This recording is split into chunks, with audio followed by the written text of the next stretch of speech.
साथियों, आज का विषय है किसान आंदोलन, आगे रास्ता क्या है, उसकी तरफ हम आएंगे। और ये कोरोना के नीचे जो दूसरा सवाल हमारे देश भर में बहुत बड़े पैमाने पर आज सामने आया है, पिछले 5 महीने से लाखों किसान हमारे ये पूरे दिल्ली की सीमाओं पर लगातार लड़ रहे हैं। आज आपने ये व्याख्यान जिस दिन पर लोक जतन ने आयोजित किया, मैं आपको सही में बहुत बधाई देना चाहता हूं कि आज 24 अप्रैल है और 24 अप्रैल आज के ही दिन ये किसान आंदोलन के 150 दिन पूरे हो गए। 150 दिन आज ही पूरे हो गए। 26 नवंबर को ये शुरू हुआ दिल्ली के सीमाओं पर और आज 24 अप्रैल को 150 दिन तक ये आंदोलन लगातार चलते आ रहा है। और हमने इस आंदोलन के बारे में आगे का रास्ता, ये मैं आखिर में आऊंगा, लेकिन इस प्रकार का किसान आंदोलन सिर्फ किसान आंदोलन नहीं, पूरे जन आंदोलन आजादी के बाद इस किस्म का ऐतिहासिक आंदोलन हमारे देश में तो बिल्कुल इतना बड़ा कभी हुआ नहीं था, इतना ऐतिहासिक हुआ नहीं था।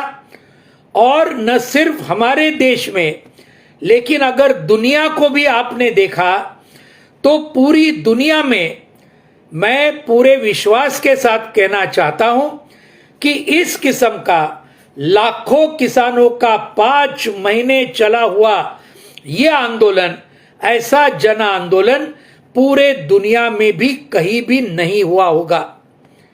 यह है इस आंदोलन की विशेषता जो हमको ध्यान में रखनी है। आज भी 5 महीने के बाद आप देखेंगे, मैं शुरुआत में इस आंदोलन की जो 7 मुख्य विशेषता है, उन विशेषताओं की तरफ मैं आपका ध्यान खींचना चाहता हूं। पहली विशेषता यह है कि यह आंदोलन, इसका नेतृत्व पूरे देश के 500 से ज्यादा संगठन एक साथ आकर उन्होंने आज संयुक्त किसान मोर्चा नाम का जो एक प्लेटफॉर्म खड़ा किया, जो एक मंच खड़ा किया। इस संयुक्त किसान मोर्चा के नेतृत्व में संयुक्त रूप से लगातार पिछले 5 महीनों से यह आंदोलन पूरे देश भर में चल रहा है।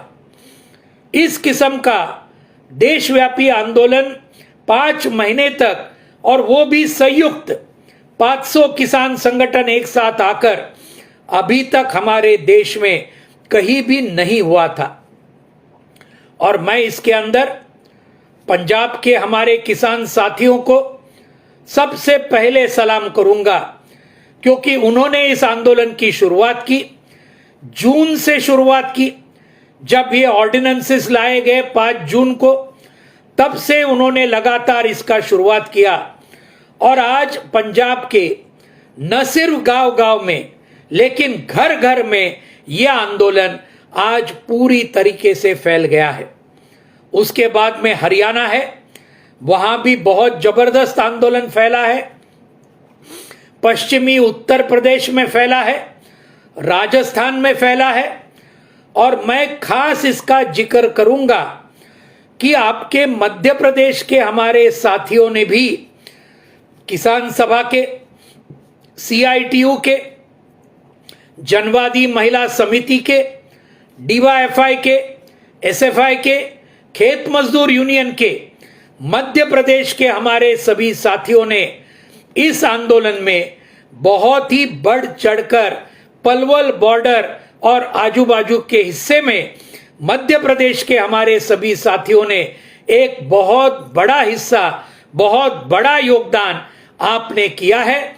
इसलिए अखिल भारतीय किसान सभा की ओर से हमारे मध्य प्रदेश के सभी साथियों को मैं बहुत बहुत बधाई और अभिनंदन, लाल सलाम आपको करना चाहता हूं। तो ये एक बात है। लेकिन यह आंदोलन 4-5 राज्यों तक सीमित नहीं है मेरे दोस्तों। आपने देखा है इन 5 महीनों में कश्मीर से लेकर कन्याकुमारी तक और गुजरात से लेकर गुवाहाटी तक ऐसा कोई भी राज्य हमारे देश में नहीं रहा जिस राज्य के अंदर हजारों लाखों की तादाद में हमारे किसान, हमारे मजदूर, हमारे खेतीहार मजदूर, हमारी महिलाएं, हमारे छात्र और नौजवान इस आंदोलन में नहीं आए।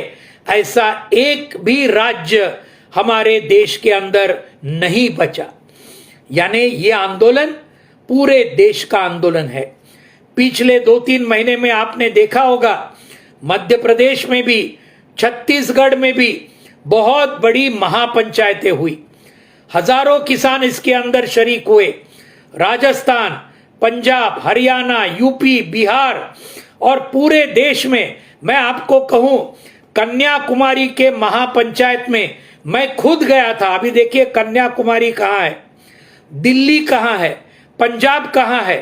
अभी पिछले हफ्ते आंध्र प्रदेश में विशाखापट्टनम, विजयवाड़ा, ओंगोल, यहां पर राकेश टिकायत जी और मैं, कॉमरेड वेंकट, हमारे खेत मजदूर यूनियन के महासचिव, पंजाब के हमारे 2 साथी, ये सब हम जाके आए पिछले हफ्ते। तो ये लगातार पूरे देश भर में ये फैल रहा है। ये पहली बात हमने समझ लेना चाहिए।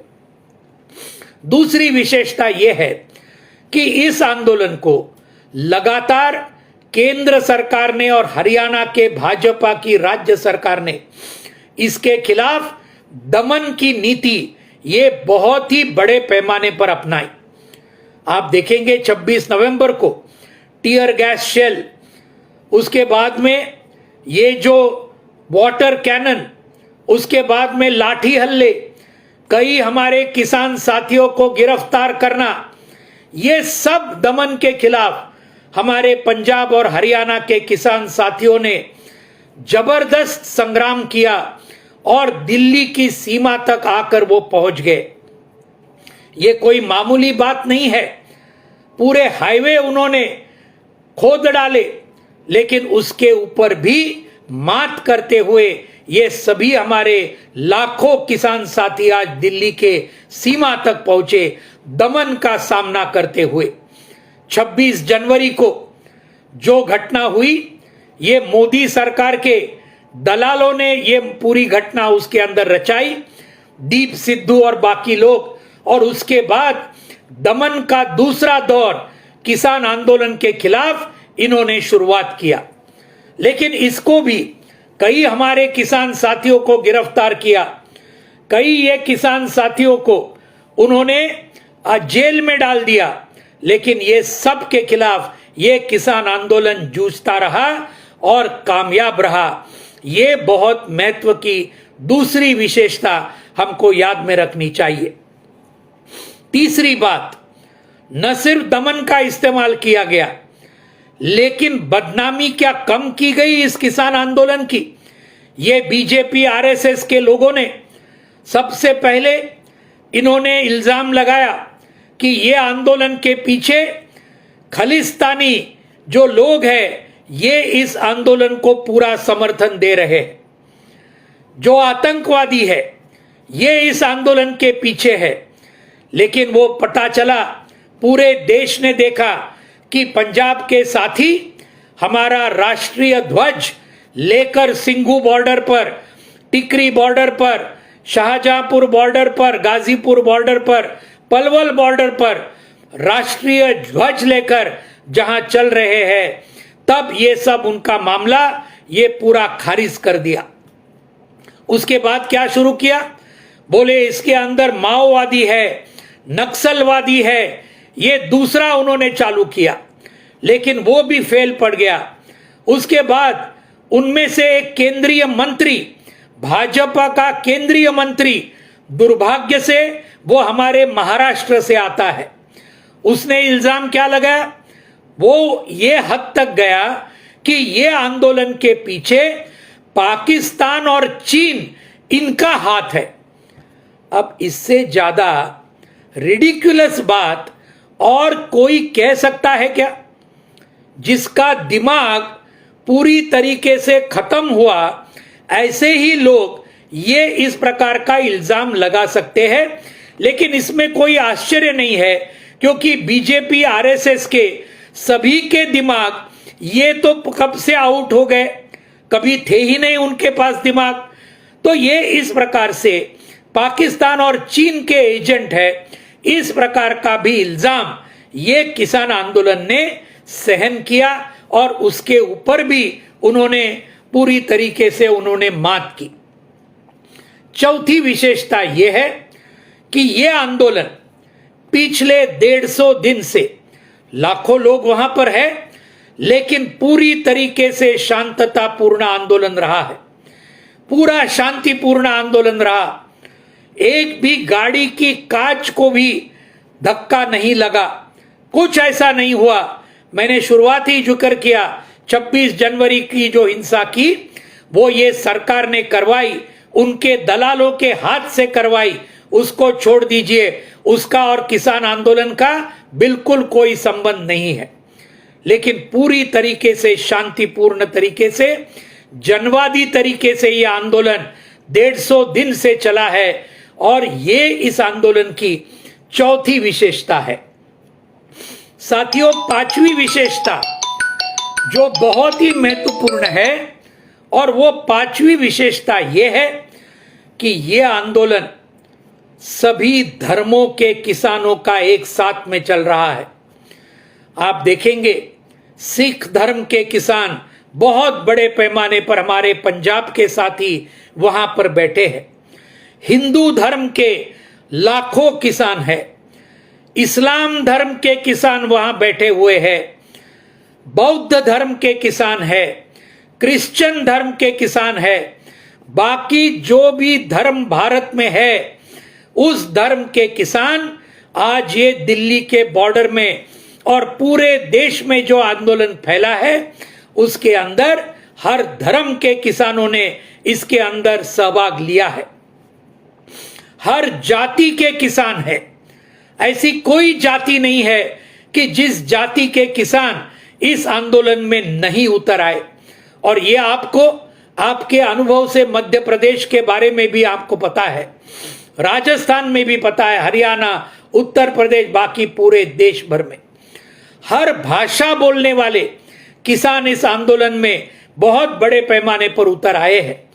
और ये वो कारण है, एक इस आंदोलन को जो धर्म निरपेक्ष रूप प्राप्त हुआ, जाति निरपेक्ष रूप प्राप्त हुआ, भाषा निरपेक्ष रूप जो प्राप्त हुआ, इसकी वजह से मोदी सरकार इस आंदोलन को कुचलकर खत्म नहीं कर सकी। उसका सबसे महत्वपूर्ण कारण है कि सभी धर्मों के, सभी जातियों के और सभी भाषा बोलने वाले हमारे किसान भाई और बहनें इसके अंदर बड़े पैमाने पर शरीक हुए। मैं ये और एक बात कहना चाहता हूं, हमारी किसान महिलाएं हजारों की तादाद में अलग अलग राज्यों से इस आंदोलन के अंदर बहुत ही बड़ी भूमिका हमारी किसान महिलाओं ने उसके अंदर हमने निभाई, इसका जरूर हमने जिक्र करना चाहिए।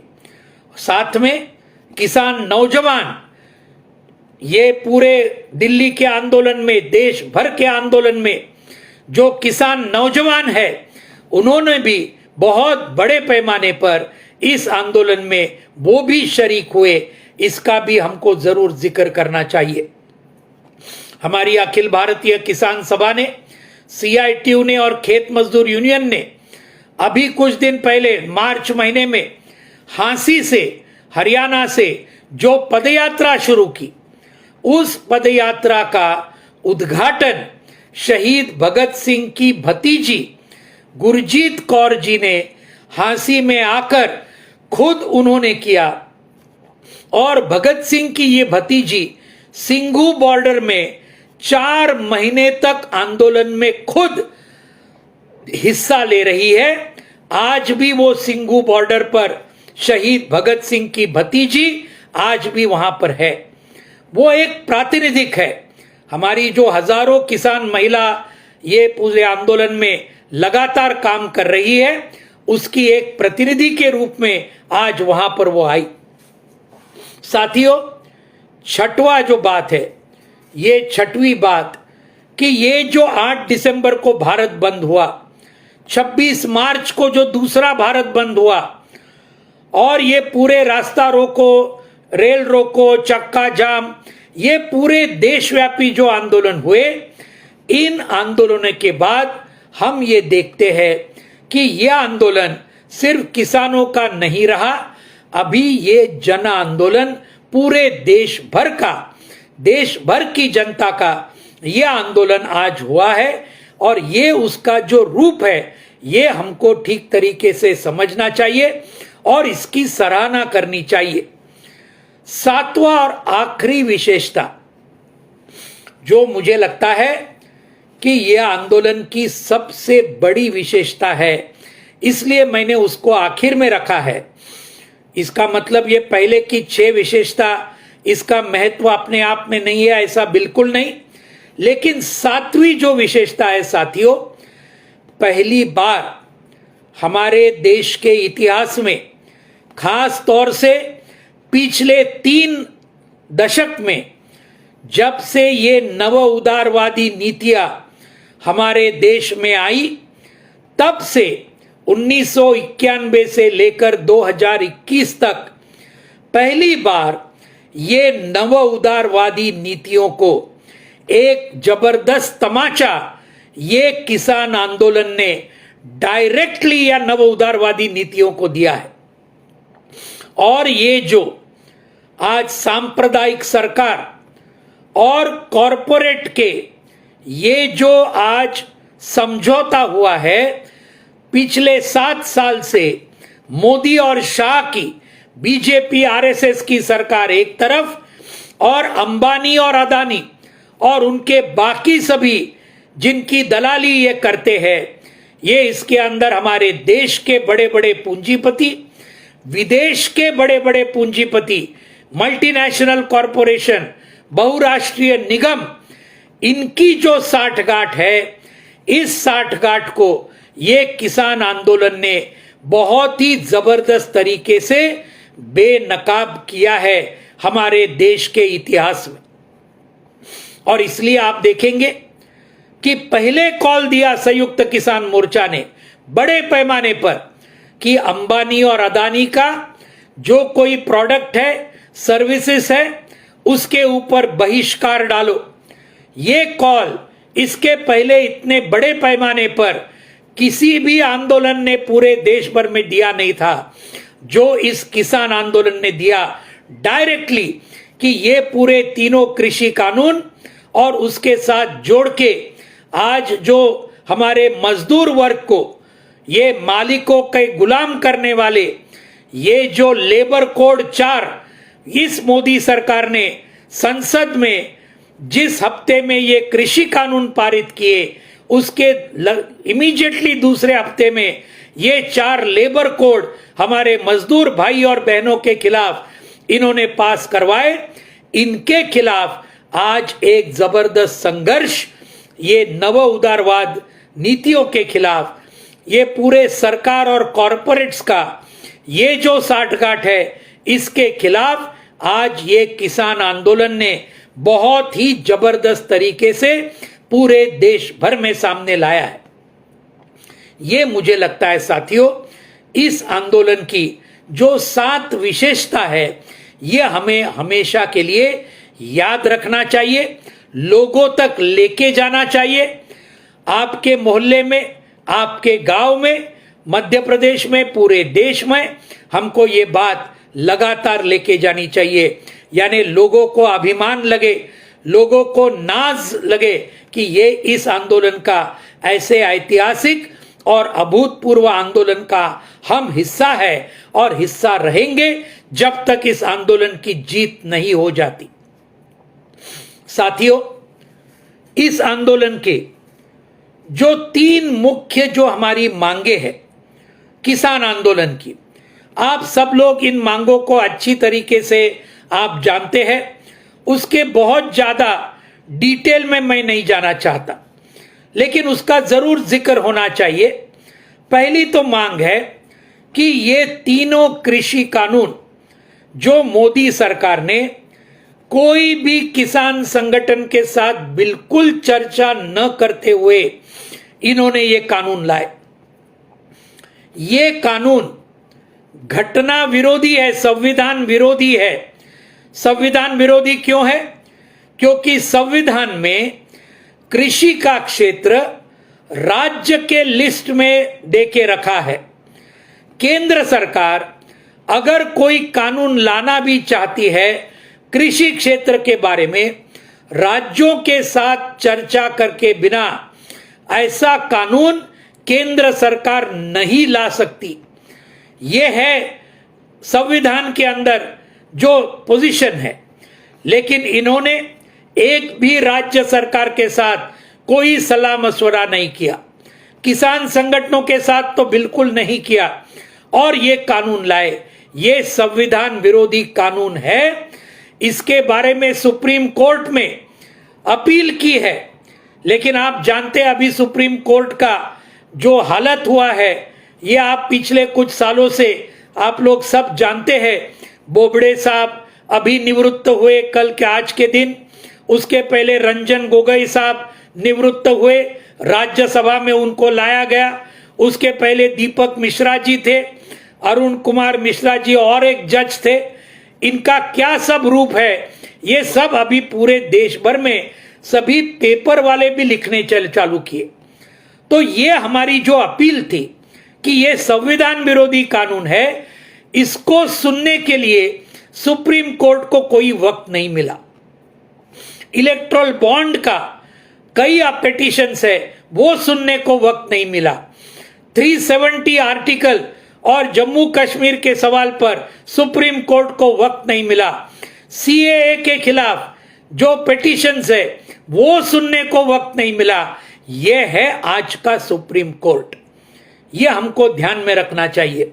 और ऐसे सूरत में आज ये तीनों कानून किसानों के खिलाफ तो है ही, लेकिन ये कानून, ये बात हम सभी ने बहुत अच्छी तरीके से समझने चाहिए, ये सिर्फ किसानों के खिलाफ में नहीं है, सिर्फ किसानों के खिलाफ में नहीं है। क्या इसका नतीजा होगा ये तीनों कानूनों का? एक तो कानूनों के तरफ मैं नहीं जाना चाहता, उतना वक्त हमारे पास आज नहीं है, और इसके पहले भी कई ऐसे फेसबुक लाइव आपके हुए हैं जहां पर कई साथियों ने इस बात को पूरी विस्तार के साथ में रखा है। लेकिन इसका असर क्या होने वाला है? पहला असर यह होगा कि पूरे एपीएमसी यानी मंडियां खत्म हो जाएगी।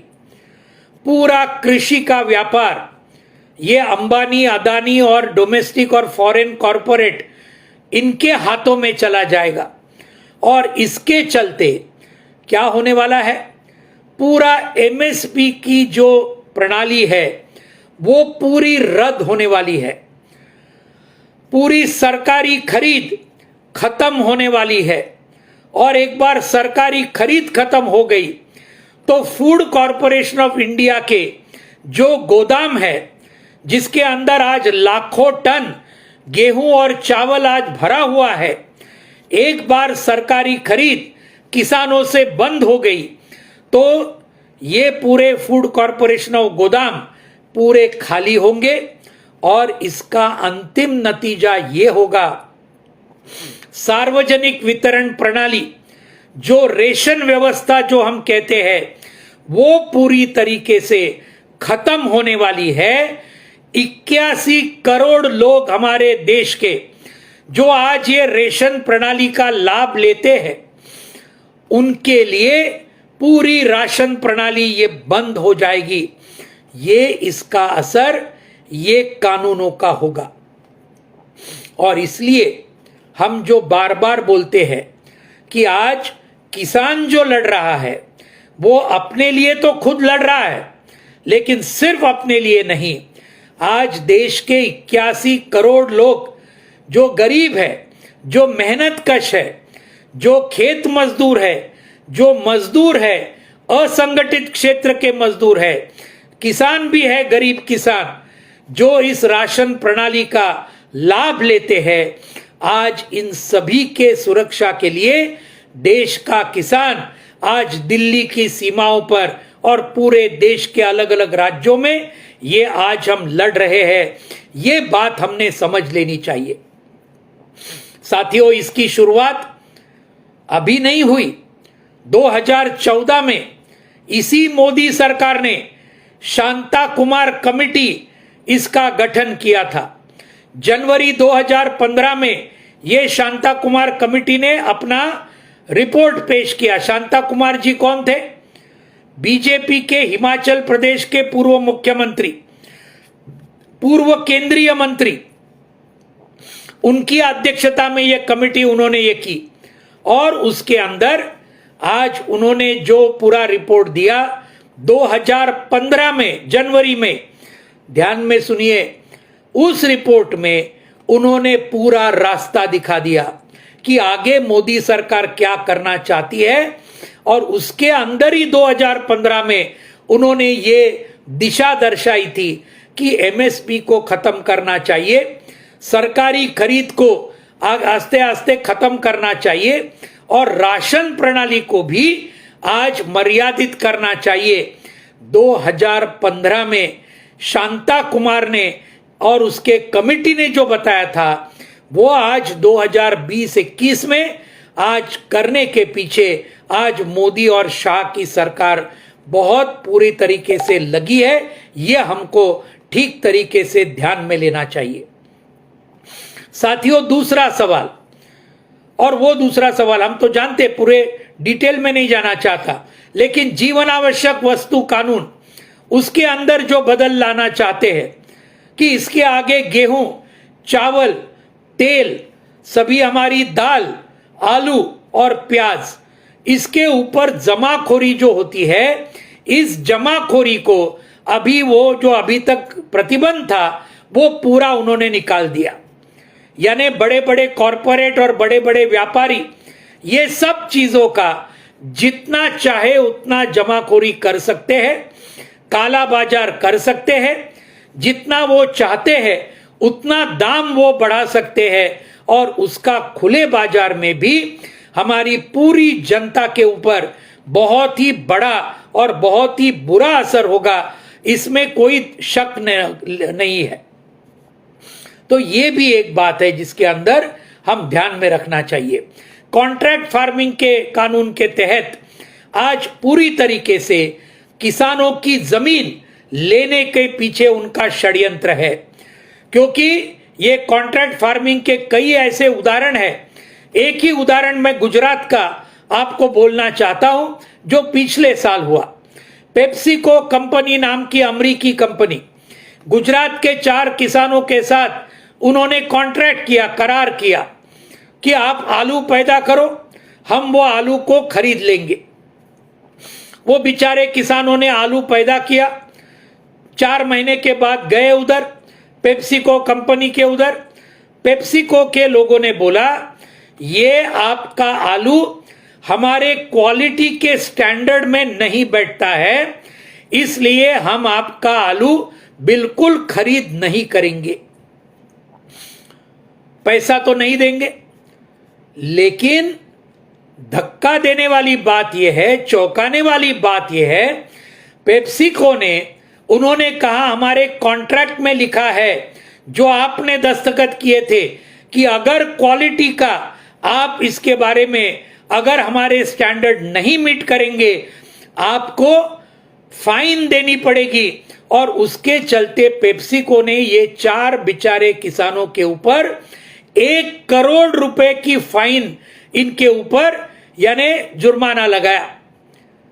अभी देखिए 1 करोड़ रुपए का 4 किसानों के ऊपर पेप्सिको कंपनी ने।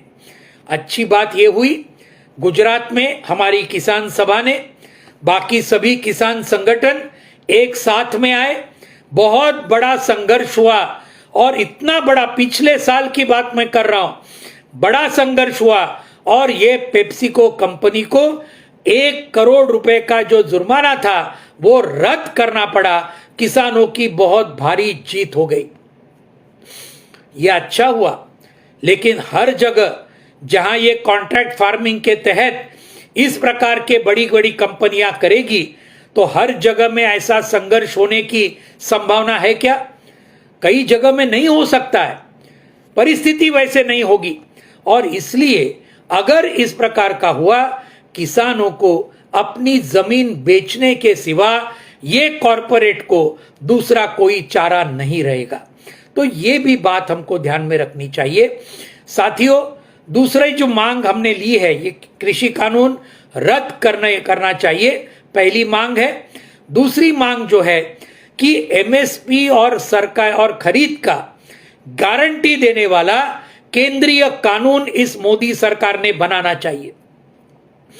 मोदी साहब ने पार्लियामेंट में भाषण किया, जुमलेबाज भाषण में मोदी साहब का हाथ कोई नहीं पकड़ सकता है इस देश में। और क्या बोले? एमएसपी था, एमएसपी है और एमएसपी रहेगा।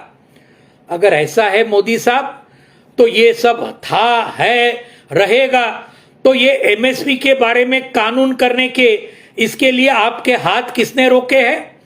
क्यों नहीं कानून बनाते जिसकी वजह से किसानों को पूरे देश भर में एमएसपी की गारंटी बनेगी? आज हमारे साथियों ने ध्यान में रखना चाहिए, एमएसपी कौन से किसानों को मिलती है?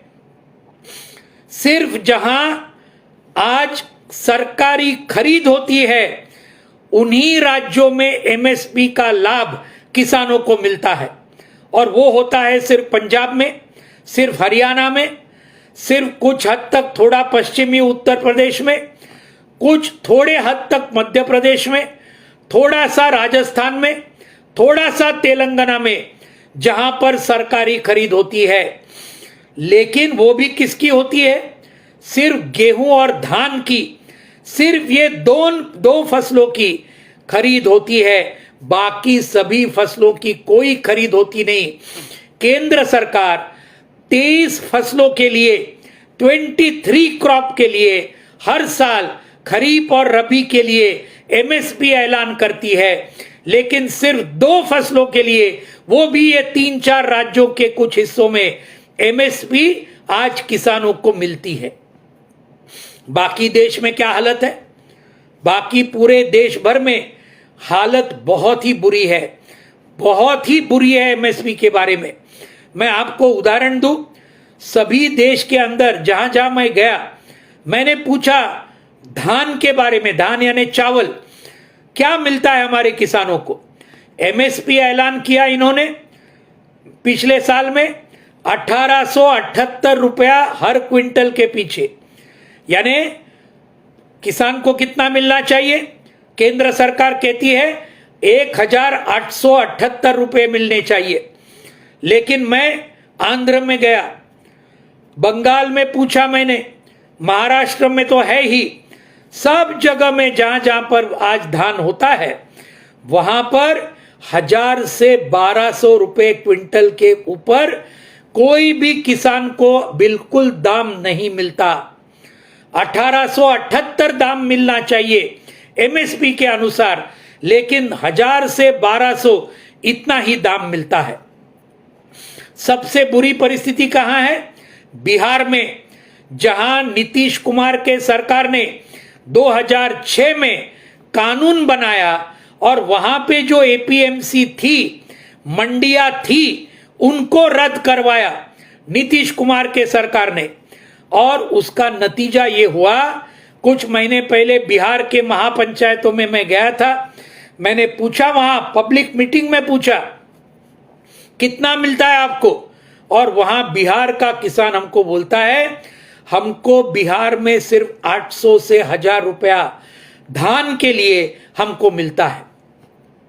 यानी मंडी खत्म होने का नतीजा बिहार में जो हुआ, आज मोदी सरकार पूरे देश भर में मंडियों को खत्म करना चाहती है और पूरे देश भर में ये पूरे कॉरपोरेट के हाथ में कृषि का ये देना चाहती है। एक राज्य का मैं जरूर जिक्र करूंगा और वो राज्य है केरल। केरल में कॉमरेड पिनराई विजयन के नेतृत्व में जो वामपंथी सरकार है, उसने पूरा अलग रास्ता किसानों को और किसानी को दिखाया है पिछले 5 साल में। ये धान का मैं बोल रहा था, 1878 रुपया एमएसपी, वो स्वामीनाथन कमीशन के C2 + 50% यानी लागत खर्चे के 1.5 गुना दाम, इसके अनुसार ये एमएसपी नहीं है। ये भी आप समझ लीजिए, बिल्कुल नहीं है। वो अगर स्वामीनाथन फॉर्मूला को इस्तेमाल किया तो उसका एमएसपी सही माने में 2700 रुपया होना चाहिए धान का हर क्विंटल के पीछे। हमारे केरल के सरकार ने क्या किया? केरल के सरकार ने, वामपंथी सरकार ने पिछले 5 साल से वहां के धान उत्पादक किसानों को अपने खुद के ट्रेजरी से हर क्विंटल के पीछे करीबन 950 रुपया अलग से दिया, यानी 1878 केंद्र सरकार का जो एमएसपी है उसके ऊपर और दिया, और किसानों को 2850 रुपया हर क्विंटल के पीछे धान के किसानों को केरल के सरकार ने दाम दिया। पूरे देश भर में ऐसा कोई भी सरकार नहीं है, मैं दावे के साथ कहता हूं, कि जहां पर धान के किसानों को, चावल के किसानों को 2850 रुपया हर क्विंटल के पीछे मिलता है। ऐसा दूसरा कोई राज्य हमारे देश भर में कहीं भी नहीं है। यहां तक वो सीमित नहीं रहे। आप सभी ने देखा होगा, कुछ दिन पहले, कुछ महीने पहले, ये चुनाव होने के पहले ही कुछ महीने पहले केरल के सरकार ने 16 अलग अलग किस्म की जो सब्जियां है और जो फल है, ये 16 किस्म की सब्जियां और फलों के लिए एमएसपी ऐलान किया। ये भी पूरे देश भर में किसी भी राज्य ने सब्जी और फलों के लिए किसी भी किस्म का एमएसपी डिक्लेयर नहीं किया, जो केरल के सरकार ने किया है।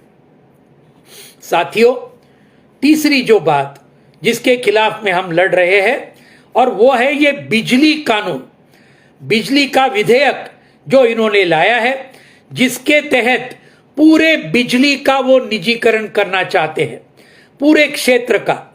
और इसके अंदर असर ये होगा, किसान के जो मोटर पंप है उसका तो दाम बहुत ही बढ़ेगा, लेकिन सिर्फ उसका दाम नहीं बढ़ेगा। हम जो घरों में रहते हैं, शहरों में, ग्रामीण इलाकों में, पूरे देश भर में एक बार बिजली, उसका क्षेत्र अगर निजी हाथों में गया तो हमारे सबका इलेक्ट्रिसिटी का बिल जो है, बिजली का बिल जो है, वो 2 गुना, 3 गुना, 4 गुना, 5 गुना ये बढ़ेगा अगर ये इलेक्ट्रिसिटी बिल का रूपांतर कानून में हुआ। ये भी किसान आंदोलन की तीसरी मांग है। इसलिए मैं बार बार कह रहा हूं कि किसान आंदोलन पूरे देश के लिए लड़ रहा है। ये हमने बार बार ध्यान में रखना चाहिए, और इसलिए उसको समर्थन देने के लिए ये बहुत ही महत्व का कारण है जो हमको लोगों तक लेके जाना होगा। साथियों, आज का कृषि क्षेत्र के अरिष्ट के बारे में, संकट के बारे में कुछ ज्यादा नहीं बोलना चाहता, आखिर में इसके अंदर बोलना चाहता हूं, लेकिन एक ही ध्यान में रखिए, पिछले 25 सालों से 1995 से लेकर 2020 तक आप अगर देखेंगे, हमारे देश के 4 लाख से ज्यादा किसानों को आत्महत्या करनी पड़ी है, कर्जे की वजह से, ऋण की वजह से। और ये आंकड़े किसके हैं? हमारे नहीं है। केंद्रीय गृह मंत्रालय के नीचे नेशनल क्राइम रिकॉर्ड्स ब्यूरो नाम की जो संस्था है, ये संस्था हर साल आज क्या क्या क्राइम होती है, गुन्हे क्या होते हैं, इसका पूरा जिक्र करती है। उसके अनुसार पिछले 25 साल में आज 4 लाख से ज्यादा किसानों को आत्महत्या करनी पड़ी है, ये कर्जे की समस्या की वजह से। और ये कब हुआ शुरू?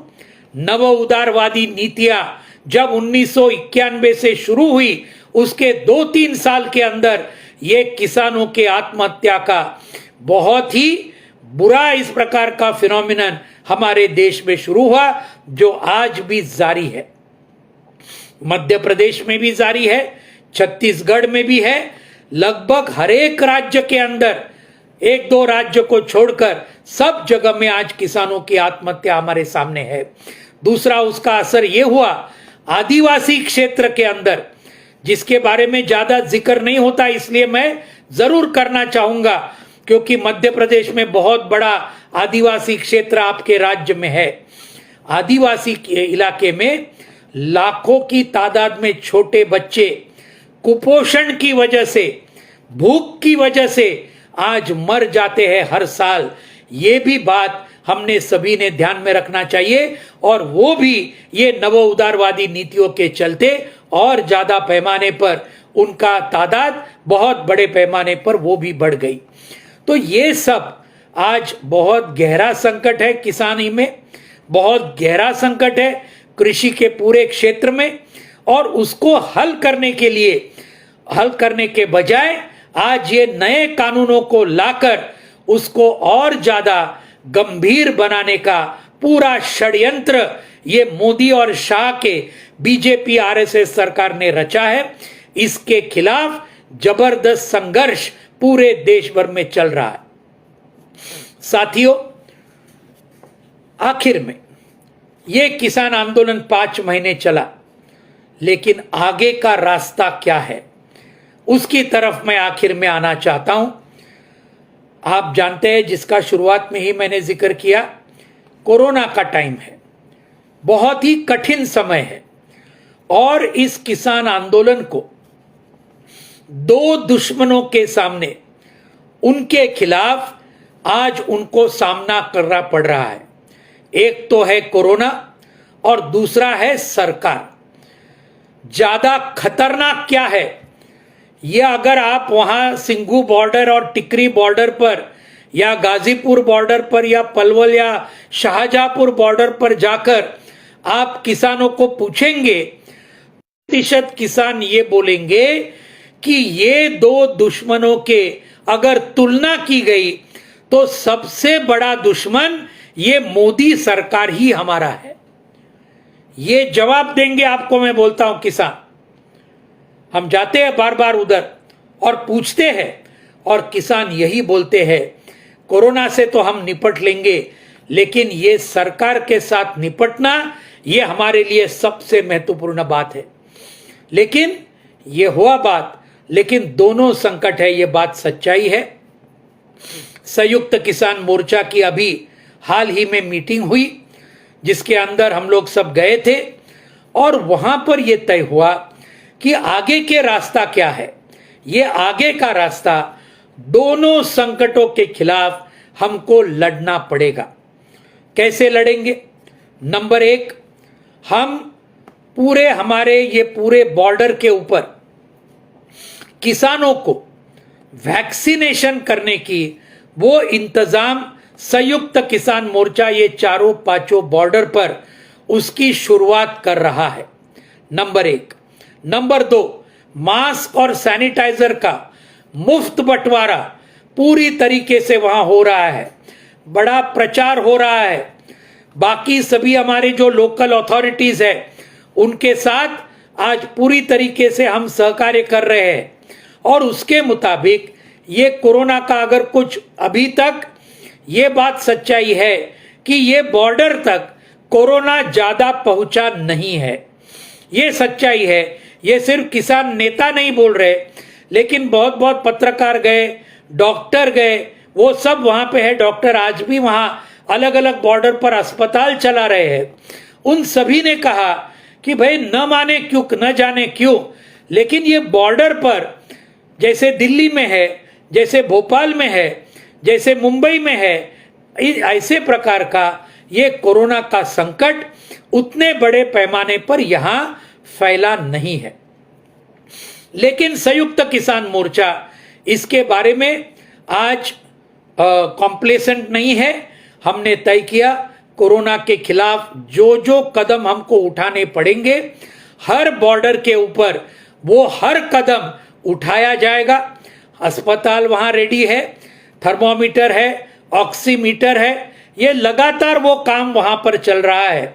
और वैक्सीनेशन देने का भी हमने वहां इंतजाम करने का, वहां शुरुआत करने का भी वहां फैसला लिया है। एक दो तीन दिनों में वो भी काम जरूर वहां पर होगा। तो ये रही कोरोना के साथ सामना करने की बात, जो करनी भी चाहिए, सवाल ही नहीं है उसके बारे में, क्योंकि ये कोरोना बहुत बड़ा संकट शुरुआत में मैंने कहा, उसको नजरअंदाज बिल्कुल नहीं करना चाहिए। सरकार के साथ हम कैसे लड़ेंगे? सरकार का अभी जो षड्यंत्र नया सामने आया है वो ऐसा है, और वो मैं आपके साथ शेयर करना चाहता हूं। उनका अभी ऐसा गेम है, खेल ऐसा है, 2 मई को ये विधानसभा चुनाव के नतीजे आने दीजिए, और उसके बाद फिर ये कोरोना का कारण देते हुए ये पूरे 4-5 बॉर्डर पर जो किसान है उनको वो जबरदस्ती से हटाना चाहते हैं कोरोना का नाम लेके। ये है उनका पूरा षड्यंत्र जो हमने देखा है। केंद्रीय कृषि मंत्री नरेंद्र सिंह तोमर जो आपके मध्य प्रदेश से आते हैं, पूरी तरीके से बेशर्मी से बोलते हैं कि अभी कोरोना बढ़ा है, किसानों ने अपना आंदोलन वापस लेना चाहिए। वारे वाह! अरे 5 महीने तक आपने किसानों की एक भी मांग पूरी नहीं की, और आज आपको कोरोना दिख रहा है। आपके नरेंद्र मोदी और अमित शाह बंगाल में जाकर कल परसों तक हजारों की रैलियां ले रहे थे, तब आपके सामने कोरोना नहीं था। ये कुंभ मेला को आपके केंद्र सरकार ने और ये योगी सरकार ने उत्तर प्रदेश में बीजेपी के लाखों लोगों के हरिद्वार के कुंभ मेला को अनुमति दी, तब कोरोना कहां भाग गया था।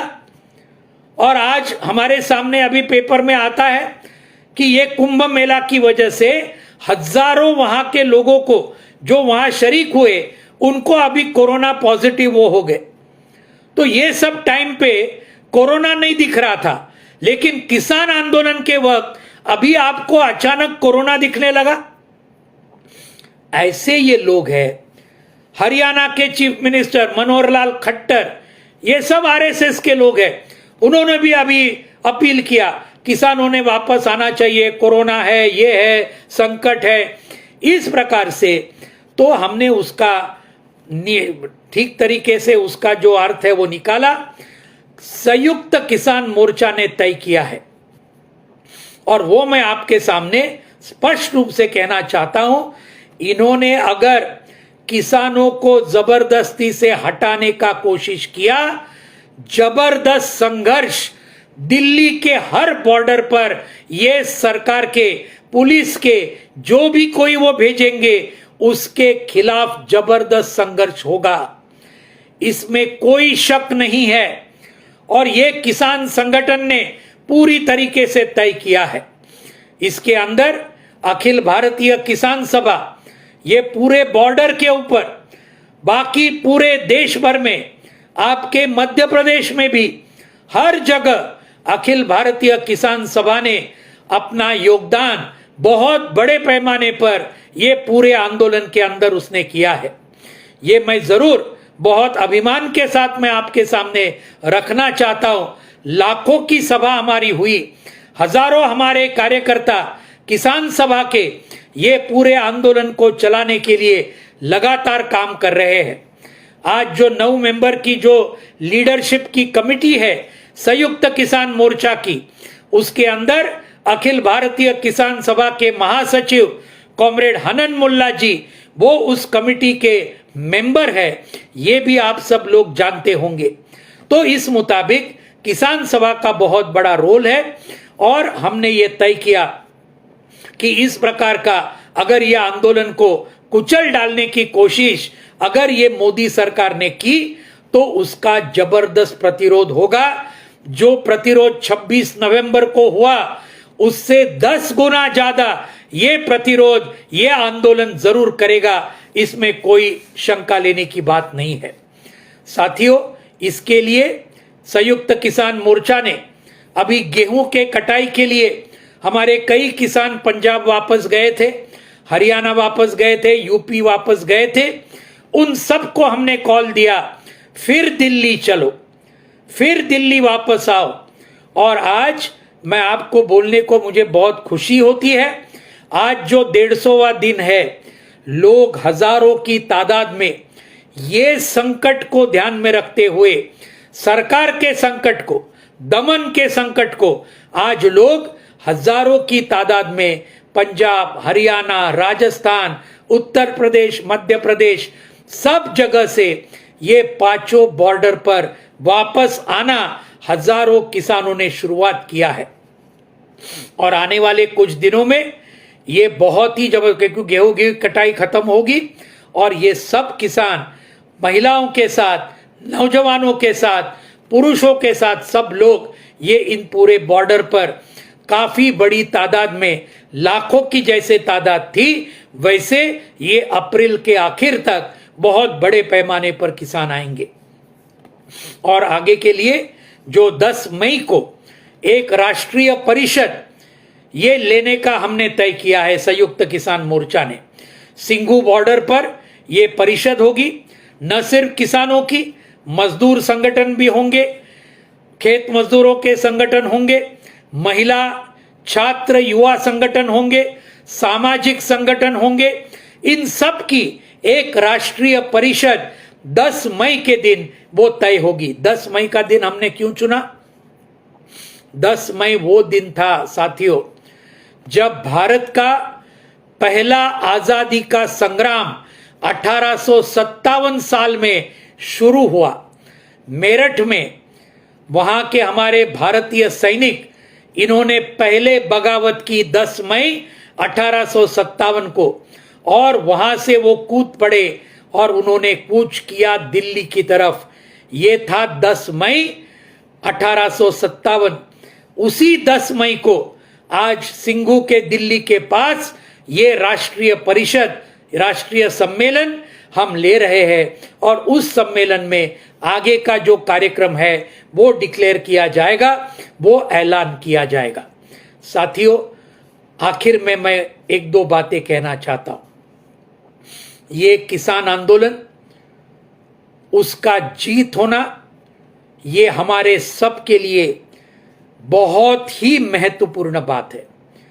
कोरोना के ऊपर जीत करना, हासिल करना, ये सबसे महत्वपूर्ण बात तो है ही, लेकिन उसके नीचे ये किसानों का आंदोलन किसी भी हालत में फेल नहीं जाना चाहिए।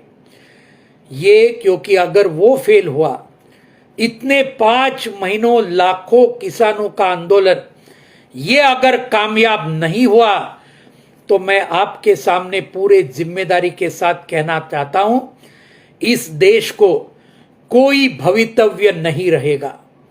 हमारे देश के मेहनत कशों को, मजदूरों को, किसानों को, खेत मजदूरों को, महिलाओं को, छात्रों को और नौजवानों को कोई भवितव्य भविष्य नहीं रहेगा अगर ये किसान आंदोलन अगर नाकामयाब रहा। क्योंकि इतना बड़ा आंदोलन अगर कामयाब नहीं होता है तो बाकी छोटे मोटे आंदोलन को क्या कौन पूछेगा। बहुत मायूसी पूरे देश भर में फैलेगी। इसलिए संयुक्त किसान मोर्चा इसने तय किया, चाहे कुछ भी हो, लेकिन यह आंदोलन हम नाकामयाब नहीं होने देंगे। ये बिल्कुल हमने तय किया, और सिर्फ हमने नहीं तय किया, लाखों किसानों ने देश भर में ये बात को तय किया है कि इसको बिल्कुल हम नहीं होने देंगे। और इसके लिए आज दूसरा सवाल हमारे देश के सामने आया है। आज सवाल वो है, एक तरफ पूरे देश को बेचने की नीति ये मोदी और शाह के सरकार ने अपनाई है। बात करते हैं आत्मनिर्भरता की, काम करते हैं देश को बेचने का। यह है बीजेपी और आरएसएस। और यह हमने देखा, अभी मैं विशाखापट्टनम गया था पिछले हफ्ते, वहां पर सबसे बड़ा वाइजैक स्टील नाम का बड़ा कारखाना, पब्लिक सेक्टर, सार्वजनिक क्षेत्र का, 35,000 मजदूर उस कारखाने में काम करते हैं। अपनी C2 की यूनियन है, मान्यता प्राप्त, इंटक की है, आईटक की है, दूसरे भी सभी यूनियंस है। एक साथ में लेकर जो 27 जनवरी को मोदी सरकार ने ऐलान किया, विशाखापट्टनम स्टील प्लांट हम 100% प्राइवेटाइज करने वाले हैं, निजीकरण करने वाले हैं। तब से पूरे आंध्र में जबरदस्त आंदोलन ये वाइजैक स्टील के निजीकरण के खिलाफ चल रहा है। अभी हम लोग जब गए थे तभी 10-15 हजार की बहुत बड़ी मजदूर किसान महापंचायत विशाखापट्टनम के आज समुद्र इसके ऊपर हो गई। तो पूरा देश रेलवे बेचना चाहते हैं, एयरपोर्ट बेचे है, एयरलाइन बेची है, ये पब्लिक सेक्टर के बड़े बड़े प्लांट बेचने के पीछे लगे हैं, शिक्षा बेची है, स्वास्थ्य बेचा है, जिसके आज नतीजे हम भुगत रहे हैं कोरोना के टाइम पे। उसके साथ में बैंकों को बेचने का काम शुरू किया है, बीमा धंधे को बेचा है, सिंचाई को बेचने का काम किया है, आज बिजली को बेचने के लिए इन्होंने बिल लाया। हर चीज को बेच डालने का, और किसको? बड़े बड़े कॉरपोरेट को, देशी विदेशी कॉरपोरेट को जबरदस्त उसका और ज्यादा मुनाफा बढ़े, इलेक्शन में वो पैसे मोदी और शाह को दे और अपना ये पूरा बस्तान बना के रखे। ये सब है राजनीति जो हमारे पूरे देश भर में हमको लेके जाना चाहिए। तीसरा आखिर का बात, हमारे देश के संविधान के ऊपर भी बहुत बड़ा हमला हो रहा है। भारत रत्न डॉक्टर बाबा साहेब अंबेडकर जो इस संविधान के निर्माताओं में से एक थे, आज इस संविधान के ऊपर पूरी तरीके से हमला चालू है। देश के जनवाद के ऊपर हमला चालू है, धर्मनिरपेक्षता के ऊपर है, फेडरलिज्म के ऊपर है, हर चीज के ऊपर, हमारे देश के आजादी के ऊपर, सॉवरेंटी के ऊपर आज हमला चालू है, संविधान के ऊपर हमला चालू है। इसको भी हमको पूरी तरीके से उसके खिलाफ भी लड़ना पड़ेगा। तो ये कोरोना है, किसान आंदोलन को समर्थन है, मजदूर आंदोलन को समर्थन है, लेबर कोड के खिलाफ जो लड़ रहे हैं, और उसके साथ देश को बेच डालने के खिलाफ हमको मैदान में उतरना चाहिए। आज देश के संविधान की रक्षा के लिए हमको उतरना चाहिए। ये सब दोस्तों अलग अलग संघर्ष नहीं है, एक ही संघर्ष है जो हमको लगातार लड़ना होगा, लोगों को लामबंद करना होगा, लोगों तक जाना होगा, और अलग अलग किस्म से ये जीत हमारी जरूर होगी। इसके बारे में आखिर में फैज अहमद फैज साहब का मेरा बहुत पसंद ये कुछ बातें एक कविता में आपके सामने पेश करना चाहता हूं। फैज अहमद फैज साहब आप जानते हैं बहुत बड़े कम्युनिस्ट शायर थे, बहुत बड़े। वो लिखते हैं, यूं ही हमेशा उलझती रही, यूं ही हमेशा उलझती रही जुल्म से खल्क। खल्क आप जानते हैं, जनता। यूं ही हमेशा उलझती रही जुल्म से खल्क, न उनकी रस्म नहीं है न अपनी रीत नहीं, न उनकी रस्म नहीं है न अपनी रीत नहीं। और आखिर में वो बोलते हैं, यूं ही हमेशा खिलाए है, यूं ही हमेशा खिलाए है हमने आग में फूल, यूं ही हमेशा खिलाए है हमने आग में फूल, न उनकी हार नहीं है न अपनी जीत नहीं, न उनकी हार नहीं है न अपनी जीत नहीं। अपने जीत के ऊपर पूरा भरोसा रखते हुए, पूरा आत्मविश्वास रखते हुए, इस जीत को आज काबिलियत में, आज विजय इसके अंदर बनाने के लिए हम पूरी तरीके से, आप लोक जतन की तरफ से, लोक जतन की परिवार की तरफ से पूरी तरीके से आगे आने वाले दिनों में आप जबरदस्त योगदान करोगे, लोगों का योगदान बड़े पैमाने पर इसके अंदर लाओगे। इतना ही आप सभी को आह्वान करते हुए, दरख्वास्त करते हुए मैं मेरा भाषण यहाँ खत्म करना चाहता हूँ। फिर से आप सबको बधाई और अभिनंदन देते हुए मैं मेरी बातें यहाँ खत्म करता हूँ। धन्यवाद साथियों। जय हिंद, इनकिलाब जिंदाबाद, लाल सलाम।